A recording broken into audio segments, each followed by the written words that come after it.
정말 우여곡절 많았어요, 이분요. 대작 논란으로 5년 동안 정말 힘들었던 조영남 씨 얘기를 해보도록 하겠습니다. 홍종선 기자님.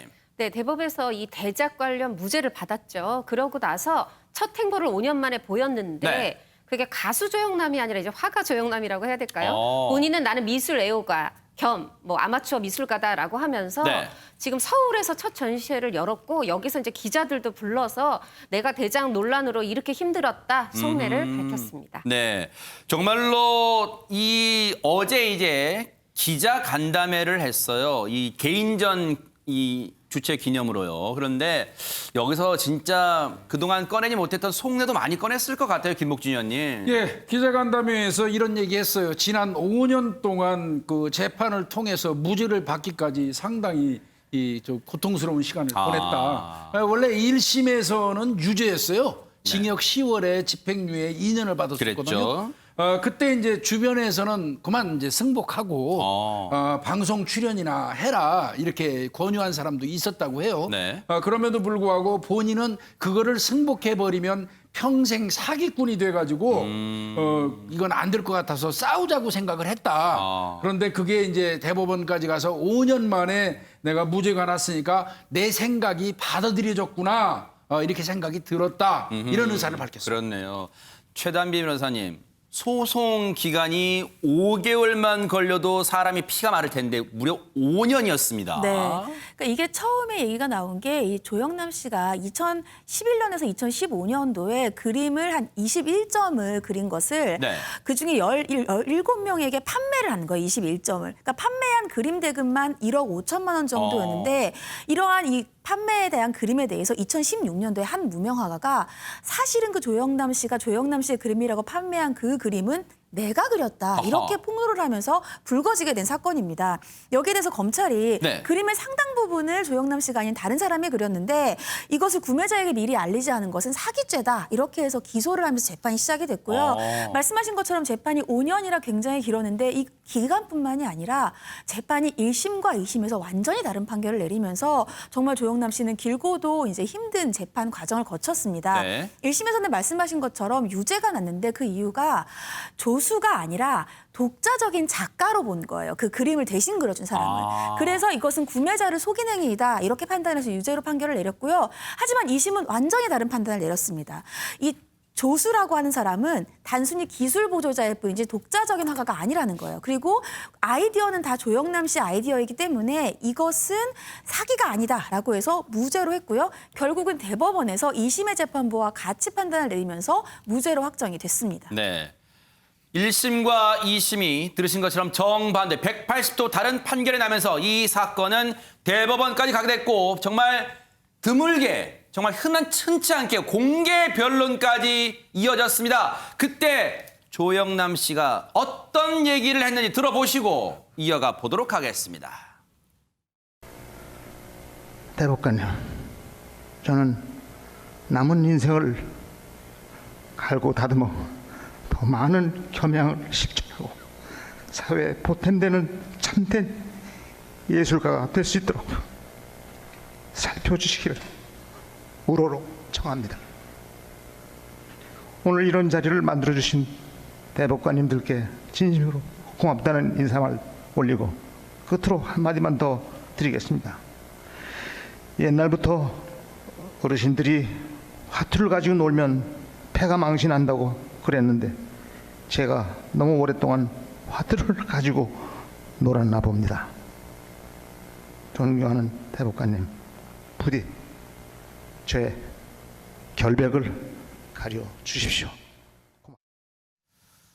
홍종선 기자님, 사실 5년 만에 무죄 판결은 받았지만 저 순간은 조영남 씨 뇌리에서 평생 지워지지 않을 것 같아요. 네, 맞습니다. 지금 기자간담회에서 본인이 얘기를 한 거예요. 아하. 내가 대법원에서 무죄 받았지만 정말 떠올리고 싶지 않은 기억이 있다라고 하면서 세상에. 지금 우리가 영상을 볼 때는 사실 이제 겸양 얘기하는 부분에서 더 이셨던 것 같은데 그리고 이제 그때 당시에도 대법원 판결 당시에도 화제가 됐었죠. 옛날부터 어르신들이 화투 가지고 놀면 패가 망신한다고 그랬는데 내가 너무 오래 화투를 가져놓은 것 같다.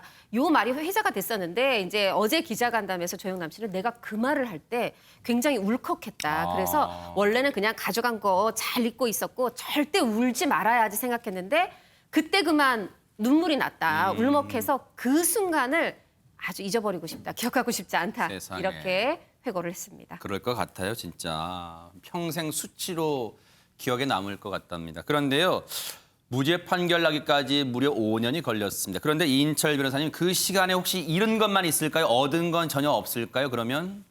혹시 소송을 당해보신 경험 없으시죠? 소송할 아하, 네. 것도. 예. 저는 이제 맨날 소송하는 사람들을 옆에서 지켜보면은 엄청난 압박감에 시달립니다. 그래요? 하루하루가 정말 피말리는 시간이라고 합니다. 근데 5년 동안이나 그 피말리는 시간을 견뎠으니 이 조영남 씨가 얼마나 큰 고통을 받았겠습니까? 그거는 충분히 이해하는데요. 네. 근데 이제 주로 화투 그림 때문에 많이 문제가 됐잖아요. 저는 이런 말씀 드리고 싶어요. 화투하면 뭐가 생각나요? 고스톱이 생각나시죠?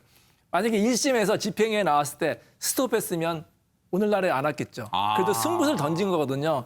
본인이 무죄를 확신했기 때문에 항소한 거고 아하. 어쨌든 대법원에서는 본인한테 좋은 결과가 나왔지 않습니까? 네. 그리고 저는 지금 공개 변론에서 저렇게 솔직한 모습 보여주는 것도 좋다고 어느 정도 효과가 있었다고 봐요. 그래요? 뭐 울먹이기도 하면서 정말 솔직하게 다 고백을 했잖아요.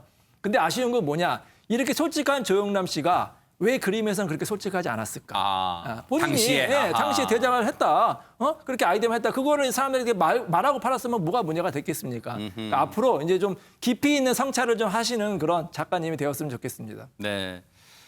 그러면서 지난 5년을 이 주마등처럼 스쳐가는 5년을 이렇게 또 평했더라고요. 내가 나이가 들고 소리도 안 나니까 이 가수로서 이제 목소리도 좀 뭔가 좀 많이 한계가 왔나 봐요. 그림 그려서 먹고 살라고 국가가 자신을 화가로 5년간 키워준 것 같다. 글쎄요. 이렇게 또 긍정의 마인드로 또 생각하는 것 같은데 그럼 김복준 의원님 예. 화투 그림은 그 논란의 시발점이 됐던 화투 그림은 앞으로 안 그리겠다는 거예요? 어떻게 하겠다는 겁니까? 아니 여전히 그린다고 합니다. 이거 저 조영남 씨가 이제 전시하는데요. 네. 이름이 아트, 하트, 화투예요. 네.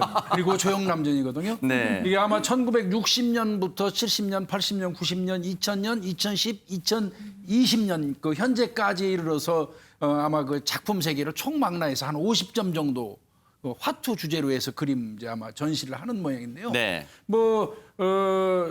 본인은 뭐 화투를 그 주제로 하게 된 게 앤디 워홀 그 아이디어에서 얻었다고 네네. 해요. 그리고 그림도 잘 팔리고 뭐 이런다고 얘기를 하는데 저도 저보다는 연세가 많으신 조영남 씨한테 한마디 드리고 싶은 게 네네. 있어요. 아까 국가가 나를 화가로 5년 동안 뭐 키워줬다 이런 얘기는 안 하니만도 못한 얘기입니다. 솔직히 말씀드려서 대법원에서 이제 최종적으로 무죄 판결을 받았죠. 맞습니다. 그러나 그거와는 달리 그 많은 수의 국민 정서는 무시할 수 없습니다. 그 부분은 제가 꼭 말씀 안 드려도 아실 거예요. 그리고 조영남 씨 제가 좋아하는 노래 있습니다. 겸손하는 거 있어요. 앞으로도 조금 더 겸손하시고 그러니까요. 자중자애하시면 더 훌륭한 그 예술가가 되지 않을까 싶습니다. 네.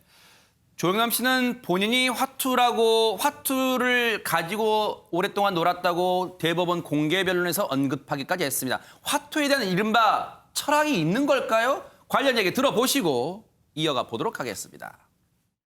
저 또한 우리 국민에게 가장 대중적인 놀이기구인 화투를 찾아내서 그것을 팝 아트로 옮겨낸 것입니다.